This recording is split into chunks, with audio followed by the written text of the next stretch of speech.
James Watt, by Andrew Carnegie. Chapter I. Childhood and Youth.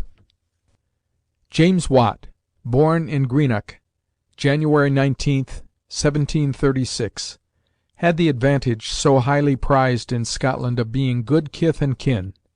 He had indeed come from a good nest. His great-grandfather, a stern Covenanter, was killed at Bridge of Dee, September 12th, 1644, in one of the battles which Graham of Claverhouse fought against the Scotch. He was a farmer in Aberdeenshire, and upon his death the family was driven out of its homestead and forced to leave the district. Watt's grandfather, Thomas Watt, was born in 1642, and found his way to Crawford's Dyke, then adjoining, and now part of, Greenock, where he founded a school of mathematics, and taught this branch, and also that of navigation, to the fishermen and seamen of the locality. That he succeeded in this field in so little and poor a community is no small tribute to his powers. He was a man of decided ability and great natural shrewdness, and very soon began to climb, as such men do. The landlord of the district appointed him his Baron baillie, an office which had then important judicial functions. He rose to high position in the town, being baillie and elder, and was highly respected and honored. He subsequently purchased a home in Greenock and settled there, becoming one of its first citizens. Before his death he had established a considerable business in odds and ends, such as repairing and provisioning ships, repairing instruments of navigation, compasses, quadrants, etc., always receiving special attention at his hands. The sturdy son of a sturdy Covenanter, he refused to take the test in favor of prelacy, 1683, and was therefore proclaimed to be a disorderly schoolmaster officiating contrary to law. He continued to teach, however, and a few years later the Kirk Session of Greenock, notwithstanding his contumacy, found him blameless in life and conversation, and appointed him an elder, which required him to overlook not only religious observances, but the manners and morals of the people. One of the most important of these duties was to provide for the education of the young, in pursuance of that invaluable injunction of John Knox, that no father, of what estate or condition that ever he may be, use his children at his own phantasy, especially in their youthhood, but all must be compelled to bring up their children in learning and virtue. Here we have, at its very birth, the doctrine of compulsory education for all the people, the secret of Scotland's progress. Great as was the service Knox rendered in the field ecclesiastical, probably what he did for the cause of public education excels it. The man who proclaimed that he would never rest until there was a public school in every parish in Scotland must stand for all time as one of the foremost of her benefactors. Probably, in the extent and quality of the influence he exerted upon the national character through universal compulsory education, the foremost of all, which at last fulfilled Knox's aspirations, and during the eldership of Watt's grandfather, Greenock made prompt provision for her parish school, in which we may be sure the old teacher of mathematics did not fail to take a prominent part. Thomas Watt's son, the father of the great inventor, followed in his father's footsteps, after his father's death, as shipwright, contractor, provider, etc., becoming famous for his skill in the making of the most delicate instruments. He built shops at the back of his house, and such were the demands upon him that he was able to keep a number of men, sometimes as many as 14, constantly at work. Like his father, he became a man of position and influence in the community, and was universally esteemed. Prosperity attended him until after the birth of his famous son. The loss of a valuable ship, succeeded by other misfortunes, swept away most of the considerable sum which he had made, and it was resolved that James would have to be taught a trade, instead of succeeding to the business, as had been the intention. Fortunate it was for our subject, and especially so for the world, that he was thus favored by falling heir to the best heritage of all, as Mr. Morley calls it in his address to the Midland Institute, the necessity at an early age to go forth into the world and work for the means needed for his own support. President Garfield's verdict was to the same effect. The best heritage to which a man can be born is poverty. The writer's knowledge of the usual effect of the heritage of milliondom upon the sons of millionaires leads him fully to concur with these high authorities, and to believe that it is neither to the rich nor to the noble that human society has to look for its preservation and improvement, but to those who, like Watt, have to labor that they may live, and thus make a proper return for what they receive as working bees, not drones, in the social hive. Not from palace or castle, but from the cottage have come or can come the needed leaders of our race, under whose guidance it is to ascend. We have a fine record in the three generations of the Watts, great-grandfather, grandfather, and father, all able and successful men, whose careers were marked by steady progress, growing in usefulness to their fellows; men of unblemished character, kind and considerate, winning the confidence and affection of their neighbors, and leaving behind them records unstained. So much for the male branch of the family tree. But this is only half. What of that of the grandmothers and mothers of the line? Equally important? For what a Scotch boy born to labor is to become, and how, cannot be forecast until we know what his mother is, who is to him nurse, servant, governess, teacher, and saint, all in one. We must look to the Watt women as carefully as to the men, and these fortunately we find all that can be desired. His mother was Agnes Muirhead, a descendant of the Muirheads of Lechop, who date way back before the reign of King David, 1122. Scott, in his Minstrelsy of the Scottish Border, gives us the old ballad of the Laird of Muirhead, who played a great part in these unsettled days. The good judgment which characterized the Watts for three generations is nowhere more clearly shown than in the lady James Watt's father courted and finally succeeded in securing for his wife. She is described as a gentlewoman of reserved and quiet deportment, esteemed by her neighbors for graces of person as well as of mind and heart, and not less distinguished for her sound sense and good manners than for her cheerful temper and excellent housewifery. Her likeness is thus drawn, and all that we have read elsewhere concerning her confirms the truth of the portrait. Williamson says that the lady to whom he, Thomas Watt, was early united in marriage was Miss Agnes Muirhead, a gentlewoman of good understanding and superior endowments, whose excellent management in household affairs would seem to have contributed much to the order of her establishment, as well as to the every-day happiness of a cheerful home. She is described as having been a person above common in many respects, of a fine womanly presence, ladylike in appearance, affecting in domestic arrangements, according to our tradition, what, it would seem, was considered for the time rather a superior style of living. What such a style consisted in the reader shall have the means of judging for himself. One of the author's informants on such points, more than 20 years ago, a venerable lady, then in her 85th year, was wont to speak of the worthy bailie's wife with much characteristic interest and animation. As illustrative of what has just been remarked of the internal economy of the family, the old lady related an occasion on which she had spent an evening, when a girl, at Mrs. Watt's house, and remembered expressing with much naïveté to her mother, on returning home, her childish surprise that Mrs. Watt had 2 candles lighted on the table. Among these and other reminiscences of her youth, one venerable informant described James Watt's mother, in her eloquent and expressive Doric, as a braw woman, none now to be seen like her. There is another account from a neighbor, who also refers to Mrs. Watt as being somewhat of the grand lady, but always so kind, so sweet, so helpful to all her neighbors. The Watt family for generations steadily improved and developed. A great step forward was made the day Agnes Muirhead was captured. We are liable to forget how little of the original strain of an old family remains in after days. We glance over the record of the Cecils, for instance, to find that the present Marquis has less than 1/4000th part of the Cecil blood. A dozen marriages have each reduced it 1/2, and the recent restoration of the family to its pristine greatness in the person of the late Prime Minister, and in his son, the brilliant young parliamentarian, of whom great things are predicted already, is to be credited equally to the recent infusion into the Cecil family of the entirely new blood of two successive brides, daughters of commoners who made their own way in the world. One was the mother of the late statesman, the other his wife and the mother of his sons.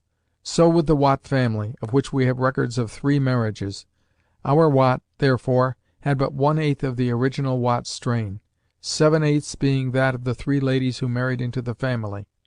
Upon the entrance of a gentlewoman of Agnes Muirhead's qualities hung important results, for she was a remarkable character with the indefinable air of distinction, was well educated, had a very wise head, a very kind heart, and all the sensibility and enthusiasm of the Celt, easily touched to fine issues. She was a Scot of the Scots, and a storehouse of Border lore, as became a daughter of her house, Muirhead of Letchop. Here, then, we have existing in the quiet village of Greenock in 1736, unknown of men, all the favorable conditions, the ideal soil, from which might be expected to appear such variation of species as contained that rarest of elements, the divine spark we call genius. In due time the variation made its appearance, now known as Watt, the creator of the most potent instrument of mechanical force known to man. The fond mother, having lost several of her children born previously, was intensely solicitous in her care of James, who was so delicate that regular attendance at school was impossible. The greater part of his school years he was confined most of the time to his room. This threw him during most of his early years into his mother's company and tender care. Happy chance! What teacher, what companionship, to compare with that of such a mother! She taught him to read most of what he then knew, and we may be sure, fed him on the poetry and romance upon which she herself had fed, and for which he became noted in after life. He was rated as a backward scholar at school, and his education was considered very much neglected. Let it not be thought, however, that the lad was not being educated in some very important departments. The young mind was absorbing, though its acquisitions did not count in the school records. Much is revealed of his musings and inward development in the account of a visit which he paid to his grandmother Muirhead in Glasgow, when it was thought that a change would benefit the delicate boy. We read with pleasant surprise that he had to be sent for, at the request of the family, and taken home. He kept the household so stirred up with his stories, recitations, and continual ebullitions, which so fairly entranced his granny and grandpa and the cousins, that the whole household economy was disordered. They lost their sleep, for Jamie held them spellbound night after night with his wonderful performances. The shy and contemplative youngster who had tramped among the hills, reciting the stirring ballads of the border, had found an admiring, though astonished, audience at last, and had let loose upon them. To the circle at home he was naturally shy and reserved, but to his granny, grandpa, and cousins, free from parental restraint, he could freely deliver his soul. His mind was stored with the legends of his country, its romance and poetry, and, strong Covenanters as were the Watts for generations, tales of the martyrs were not wanting. The heather was on fire within Jamie's breast. "But where got you all that preferendum Scotorum, my wee Manny, that store of precious nutriment that is to become part of yourself and remain in the core of your being to the end, hallowing and elevating your life with ever-increasing power? Not at the grammar school, we trow. No school but one can instil that, where rules the one best teacher you will ever know, genius though you be, the school kept at your mother's knee. Such mothers as Watt had are the appointed trainers of genius, and make men good and great, if the needed spark be there to enkindle. Kings they make gods, and meaner subjects kings." We have another story of Watt's childhood that proclaims the coming man. Precocious children are said rarely to develop far in later years, but Watt was preeminently a precocious child, and of this several proofs are related.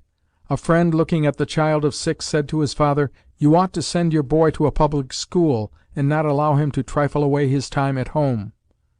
"Look how he is occupied before you condemn him," said the father. He was trying to solve a problem in geometry. His mother had taught him drawing, and with this he was captivated. A few toys were given him, which were constantly in use. Often he took them to pieces, and out of the parts sometimes constructed new ones, a source of great delight. In this way he employed and amused himself in the many long days during which he was confined to the house by ill health. It is at this stage the steam and kettle story takes its rise. Mrs. Campbell, Watt's cousin and constant companion, recounts in her memoranda, written in 1798: "Sitting one evening with his aunt, Mrs. Muirhead, at the tea-table, she said, 'James Watt, I never saw such an idle boy. Take a book or employ yourself usefully. For the last hour you have not spoken one word, but taken off the lid of that kettle and put it on again, holding now a cup and now a silver spoon over the steam, watching how it rises from the spout, and catching and connecting the drops of hot water it falls into. Are you not ashamed of spending your time in this way?'" To what extent the precocious boy ruminated upon the phenomenon must be left to conjecture.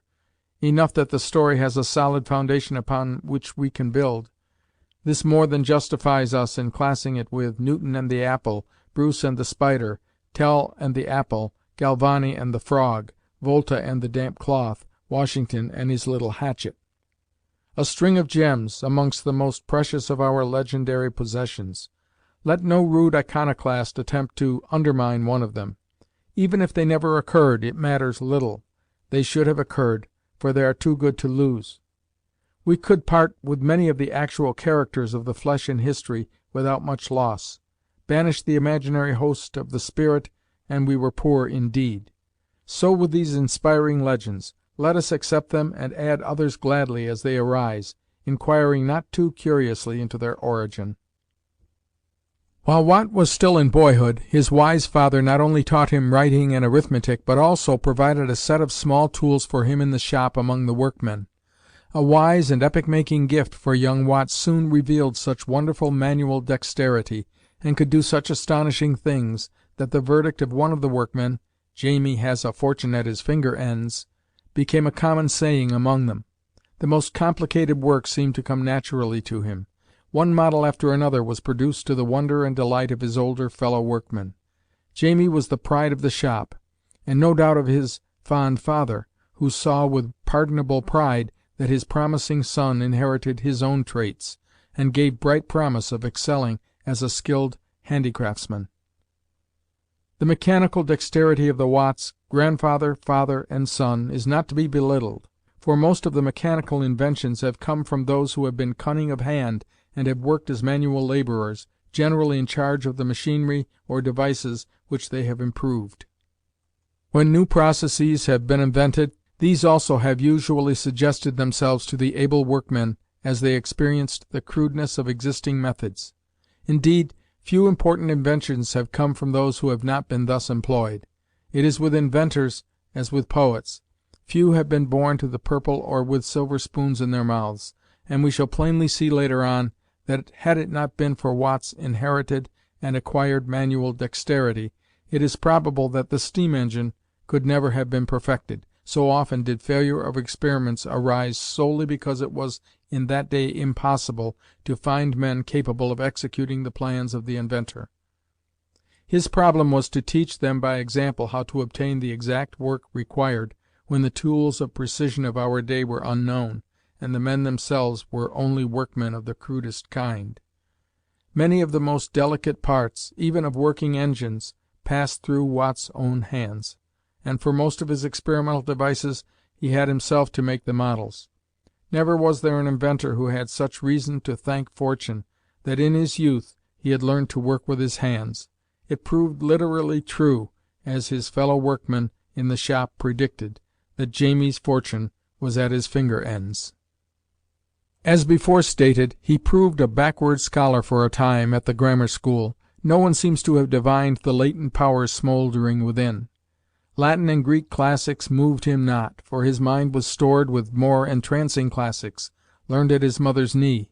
His heroes were of nobler mould than the Greek demigods, and the story of his own romantic land more fruitful than that of any other of the past. Busy working man has not time to draw his inspirations from more than one national literature, nor has any man yet drawn fully from any but that of his native tongue. We can no more draw our mental sustenance from two languages than we can think in two. Man can have but one deep source from whence come healing waters, as he can have but one mother tongue. So it was with Watt. He had Scotland, and that sufficed. When the boy absorbs, or rather is absorbed by, Wallace, the Bruce, and Sir John Graham, is fired by the story of the martyrs, has at heart page after page of the country's ballads, and also, in more recent times, is at home with Burns and Scott's prose and poetry, he has little room and less desire, and still less need, for inferior heroes. So the dead languages and their semi-supernatural, quarrelsome, self-seeking heroes passed in review without gaining admittance to the soul of Watt. But the spare that fired him came at last: mathematics. "Happy is the man who has found his work," says Carlyle. Watt found his when yet a boy at school. Thereafter never a doubt existed as to the field of his labors. The choice of an occupation is a serious matter with most young men. There was never room for any question of choice with young Watt. The occupation had chosen him, as is the case with genius. Talent does what it can, genius what it must. When the goddess lays her hand upon a mortal dedicated to her shrine, concentration is the inevitable result. There is no room for anything which does not contribute to her service, or rather all things are made contributory to it, and nothing that the devotee sees or reads, hears or feels, but in some way or other is made to yield sustenance for the one great, overmastering task. The gods send thread for a web begun, because the web absorbs everything that comes within reach. So it proved with Watt. At 15 he had twice carefully read the Elements of Philosophy (Gravesend), and had made numerous chemical experiments, repeating them again and again until satisfied of their accuracy. A small electrical machine was one of his productions with which he startled his companions. Visits to his uncle Muirhead at Glasgow were frequent, and here he formed acquaintance with several educated young men who appreciated his abilities and kindly nature. But the visits to the same kind uncle on the bonny banks of Loch Lomond, where the summer months were spent, gave the youth his happiest days. Indefatigable in habits of observation and research, and devoted to the lonely hills, he extended his knowledge by long excursions, adding to his botanical and mineral treasures. Freely entering the cottages of the people, he spent hours learning their traditions, superstitions, ballads, and all the Celtic lore. He loved nature in her wildest moods, and was a true child of the mist, brimful of poetry and romance, which he was ever ready to shower upon his friends. An omnivorous reader, in after life he vindicated his practice of reading every book he found, alleging that he had never yet read a book, or conversed with a companion, without gaining information, instruction, or amusement. Scott has left on record that he never had met and conversed with a man who could not tell him something he did not know. Watt seems to have resembled Sir Walter, who spoke to every man he met as if he were a brother. As indeed he was, one of the many fine traits of that noble, wholesome character. These two foremost Scots, each supreme in his sphere, seem to have had many social traits in common, and both that fine faculty of attracting others. The only sport of the youth was angling, the most fitting practice for quiet men and lovers of peace, the brothers of the angle, according to Isaac Walton, being mostly men of mild and gentle disposition.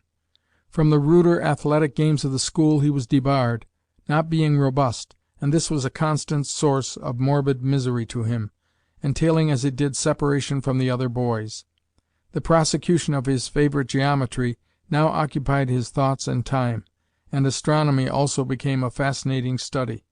Long hours were often spent, lying on his back in a grove near his home, studying the stars by night and the clouds by day.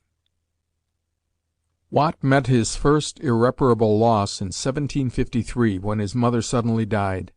The relations between them had been such as are only possible between mother and son. Often had the mother said to her intimates that she had been enabled to bear the loss of her daughter only by the love and care of her dutiful son.